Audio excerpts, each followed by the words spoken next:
আমি যেতিয়া খবৰ পাইছিলোঁ বানপানী আমি সকলোৱে গম পাওঁ, সেই সময়ত আমি মুখ্যমন্ত্ৰী সাহায্য পুঁজিলৈ 50 লাখ টকা ACAৰ পৰা আমি সাহায্য প্ৰদান কৰিছিলোঁ, যাতে মুখ্যমন্ত্ৰী ডাঙৰীয়ে মুখ্যমন্ত্ৰীৰ CM ৰিলিফ ফাণ্ডৰ দ্বাৰা মানুহক সহায় কৰিব পাৰি।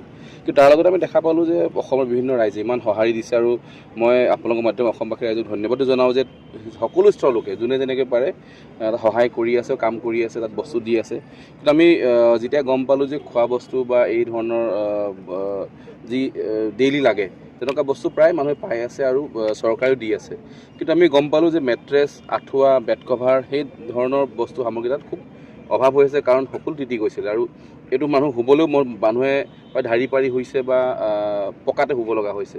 সেইকাৰণে আমি অসম ক্ৰিকেট সন্থাৰ বিষয়ববীয়াসকল, আমাৰ 3খন এপেক্স কাউন্সিল আছিলে, আমি সকলো বিষয়ববীয়া, যিহেতু AC আমি 50 লাখ টকা পুঁজি দিয়ে ৰাখিছোঁ, কিন্তু আমি বিষয়ববীয়াসকল নিজৰ প্ৰচেষ্টাত আমি সকলোৱে প্ৰায় 20 লাখমান টকাৰ মূল্যৰ আজি মেট্ৰেছ, আমাৰ প্ৰায় 800 মেট্ৰেছ আছে ইয়াত, ডাবুল ছিংগুল মিলাই, তেনেকৈ 800 আমাৰ বেডশ্বীট, গাৰু, আঁঠুৱা কভাৰ, তাৰ লগতে আমাৰ অনুপম ডেকা ডাঙৰীয়া আছে, তেখেতৰ ইয়াত ORS প্ৰডাকশ্যন হয়, প্ৰায় 10,000মান ORS পেকেট, তাৰ লগতে সৰু সুৰা বস্তু মিলাই আমি প্ৰায় 20 লাখমান টকাৰ মূল্যৰ অসম ক্ৰিকেট সন্থাৰ বিষয়ববীয়াসকলৰ জৰিয়তে আজি ইয়াৰ পৰা এই 5খন ট্ৰাক যাব। আৰু আমাৰ ৰমেন দত্ত ডাঙৰীয়া আমাৰ উপহাব, তেখেত নাজিৰাৰে হয়, তেখেত সেই বানবিধ্বস্ত অঞ্চলৰ হয়, তেখেতলৈ যোগাযোগ কৰিছোঁ আমি। তাৰ নাজিৰাৰ বিধায়ক ময়ূৰ বৰগোহাঁই ডাঙৰীয়া আছে, কাৰণ হায়েষ্ট ডিষ্ট্ৰাকশ্যন নাজিৰা সমষ্টিতে হৈছে, যদিও 3খন জিলাতে হৈছে। দেখা পাইছোঁ আমি যিসকলৰ একদম একো নাইকিয়া হৈ গৈছে, তেনেকুৱা আমি প্ৰায় নাজিৰা সমষ্টি দেখা পাইছোঁ। তেখেতলোক বিধায়ক, প্ৰশাসন আৰু আমাৰ ৰমেন দা সকলোৰ আলোচনাত ক'ত ক'ত দিয়া হয় ডিচিজন তেখেতলোকে লৈছে।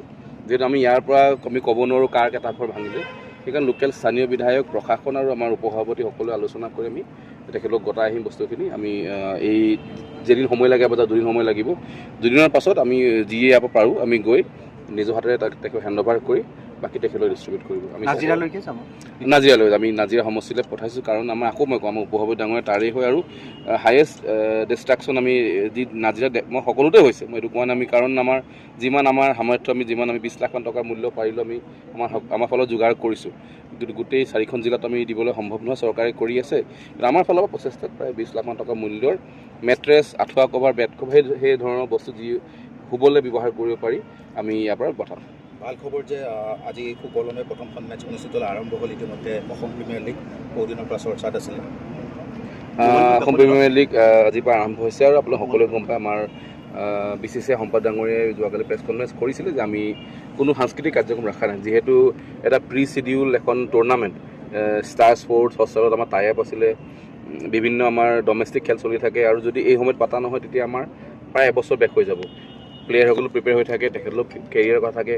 যিহেতু গুৱাহাটীত সেই ধৰণৰ পৰিৱেশ নাই খেল অনুষ্ঠিত কৰিব পাৰি, আমি এই খেলখন অনুষ্ঠিত কৰিছোঁ যিসকল আমাৰ খেল হিচাপে কৰিছোঁ, কিন্তু ইয়াত কোনো কালচাৰেল প্ৰগ্ৰেম নাই। আৰু আমিও আজি প্ৰথম দিন আৰম্ভ হৈছে, প্ৰথম দিন আমি আমাৰ বিষয়ববীয়াসকলৰ প্ৰচেষ্টাত আমি আজি কালচাৰেল প্ৰগ্ৰেম নকৰি আমি আজি ফ্লাডেৰি বস্তু আমি ফ্লেগ অফ কৰিছোঁ। মই ভাবোঁ সেইটোৱে ACAৰ সকলো বিষয়ববীয়া ACAৰ প্ৰচেষ্টা যে আমি খেলো আগুৱাই গৈ লৈ থাকিব লাগিব। তাৰ লগতে অসমৰ যি এই পৰিৱেশ সমস্যা, যি আজি অসমৰ এটা খুব মই ভাবোঁ এই 3খন জিলাৰ কাৰণে খুব এটা ভয়াৱহ পৰিৱেশ, এই পৰিৱেশো থাকি আমি তেখেতলোকক সহায় কৰিছোঁ। আৰু যি খেলুৱৈসকলৰ আৱেগ, এখন অসম প্ৰিমিয়াৰ লীগ অকল অসমৰ বুলি নহয়, গোটেই সৰ্বভাৰতীয় পৰ্যায়ৰ এখন খেল হয়, গোটেই অল ইণ্ডিয়াৰ চকু থাকে, চিলেক্টৰ চকু থাকে, যদি প্লেয়াৰসকল ডিপ্ৰাইভ নহয়, খেলুৱৈ খেলি আছে আৰু আমি আমাৰ কাম কৰিছোঁ। মই ভাবোঁ যে আগন্তুক সময়ত যাতে আৰু পৰিৱেশ ভাল হ'ব অসম, আৰু আমি অসমৰ পৰা আৰু ভাল খেলুৱৈ পাম যিসকলে ৰাষ্ট্ৰীয় দলত নিজকে তাত ইণ্ডিয়ান টিমত যাব পাৰে।